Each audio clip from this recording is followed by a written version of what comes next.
حضرت عمر رضی اللہ تعالیٰ عنہ کا دربار لگا ہے. ایک شخص کو پکڑ کر لوگ لے آتے ہیں کہ اس شخص نے ہمارے باپ کو قتل کر دیا. حضرت عمر رضی اللہ تعالیٰ عنہ نے پوچھا کیا ماجرا ہے بھائی؟ اس نے کہا جی واقعی میں ان کے باپ کا قاتل ہوں، لیکن میں نے قصداً قتل نہیں کیا. ہوا یہ کہ میں ایک مسافر ہوں، جا رہا تھا، راستے کے اندر سبز چراگاہ تھی، میرا اونٹ بھوکا تھا، اس چراگاہ میں داخل ہو گیا. اس کے بوڑھے باپ نے پتھر اٹھایا اور میرے اونٹ کو مارا، اس کی آنکھ نکل گئی. مجھے بڑا غصہ آیا، میں نے وہی پتھر اٹھا کر اس کے باپ کو دے مارا، لیکن وہ ایسے ٹھکانے پہ لگا کہ اس کا باپ فوراً فوت ہو گیا.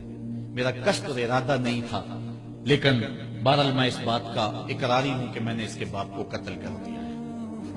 آپ جو حکم سنائیں میں اس کو قبول کروں گا، لیکن میں ایک مہلت مانگتا ہوں کہ میرے دوست، میرے بھائی کی کوئی رقم میرے ذمہ ہے، میرے پاس اس نے امانت رکھی ہوئی ہے اور وہ مجھے پتا ہے کہ میں نے کہاں چھپا کے رکھی ہوئی ہے. اگر آپ فیصلہ کر دیتے اور میری گردن کاٹ دی جاتی ہے تو وہ امانت جو میں نے رکھی ہوئی ہے سنبھال کر کے، میرے علاوہ کوئی جانتا بھی نہیں ہے، تو وہ اس تک کون پہنچائے گا؟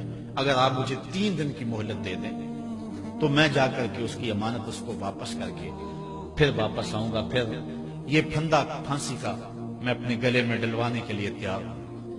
حضرت عمر رضی اللہ تعالیٰ عنہ نے فرمایا کہ کوئی شخص تیری ضمانت دے دے تو ہم تجھے چھٹی دینے کے لیے تیار ہیں. اس نے دائیں بائیں دیکھا، پورے مدینے میں اس کا کوئی شناسہ ہی نہیں تھا، واقف ہی نہیں تھا، ایک اجنبی شخص تھا. حضرت ابو ذر غفاری کھڑے ہو گئے، کہا حضرت عمر میں اس کی ضمانت دیتا ہوں. ضمانت دے دی گئی، وہ چلا گیا. تیسرے دن وعدے کا جو وقت تھا، لوگ جمع ہو گئے، دربار لگ گئے. ابھی تک آنے والا نہیں آیا. لوگوں نے کہا ابو ذر تو نے غلطی کی ہے، ایک اجنبی کی ضمانت دی اور ابھی تک وہ نہیں آیا. اور میاں صاحب فرماتے ہیں ایک بار جو بھائیں اڑ جاندے ہو پھر کدی نہ پھنستے نے. ظاہر ہے وہ چلا گیا، واپس تو نہیں پلٹ کے آئے گا، اسے پتا ہے کہ آگے سیدھی سیدھی میری موت ہے، تو تم نے یہ کیا غلطی کی؟ خیر آپ نے فرمایا کہ اگر وہ نہ آیا تو یہ پھانسی کا پھندا میرے گلے میں ڈال دینا، لیکن بہرحال میں نے اس کی ضمانت دی. کچھ عرصہ بیتا کہ دور سے گرد و غبار اڑتا ہوا دکھائی دیا. جب صورت واضح ہوئی تو وہی شخص تھا. حضرت عمر فاروق رضی اللہ تعالیٰ عنہ کے دربار میں کھڑا ہو کہنے لگا حضرت کسی وجہ سے تاخیر سے پہنچا ہوں، معذرت چاہتا ہوں، اب جو حکم ہے پورا کیجیے. حضرت عمر رضی اللہ تعالیٰ عنہ اس کے پھانسی کے احکامات جاری کر چکے تھے. آپ نے فرمایا کہ ابو ذر یہ بتا کہ تو نے اس کی ضمانت کیسے دی جب تو اسے جانتا نہیں تھا؟ تو سن حضرت ابو ذر غفاری نے کیا کہا.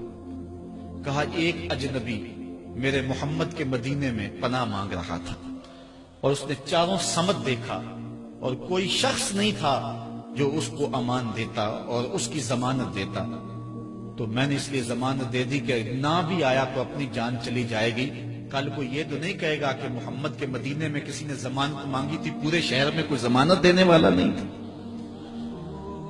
اس کو کہا کہ انہوں نے تو ضمانت دے دی، میاں اب تو بتا کہ تو چلا گیا تھا، تجھے جانتا کوئی نہیں تھا، نہ پلٹ کے آتا تو تجھے کوئی پوچھنے والا نہیں تھا، تو تو نے یہ دوبارہ موت کے منہ میں کیوں اپنا سر رکھا ہے؟ تو اس نے کہا کہ میں نے کہا کہ ایک اجنبی کی ضمانت ایسے شخص نے دی ہے جو مجھے جانتا بھی نہیں ہے، اور اگر میں نہ گیا تو لوگ قیامت تک اجنبیوں پر بھروسہ نہیں کریں گے کہ اجنبی یوں سلوک کیا کرتے ہیں. تو حضرت عمر رضی اللہ تعالیٰ عنہ اس کے پھانسی کے احکام جاری کیے. تو جن کے باپ کو قتل کیا تھا وہ بیٹے کھڑے ہو گئے، کہنے لگے تاریخ کی کالک ہم اپنے منہ پہ ملیں گے، ہم بھی اپنے باپ کے قاتل کو معاف کر دیتے ہیں. یہ ہماری تاریخ ہے، یہ ہماری کہانی ہے. لیکن آج ہم کس جگہ پہ کھڑے ہیں اور کیا ہماری صورتحال ہے؟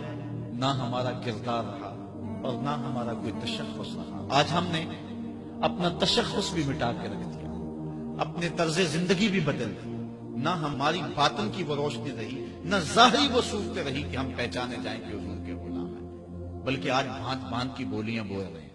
اقبال نے کیا کہا تھا؟ اپنی ملت پر قیاس اقوام مغرب سے نہ کر، خاص ہے ترکیب میں تجھے قوم رسول ہاشم.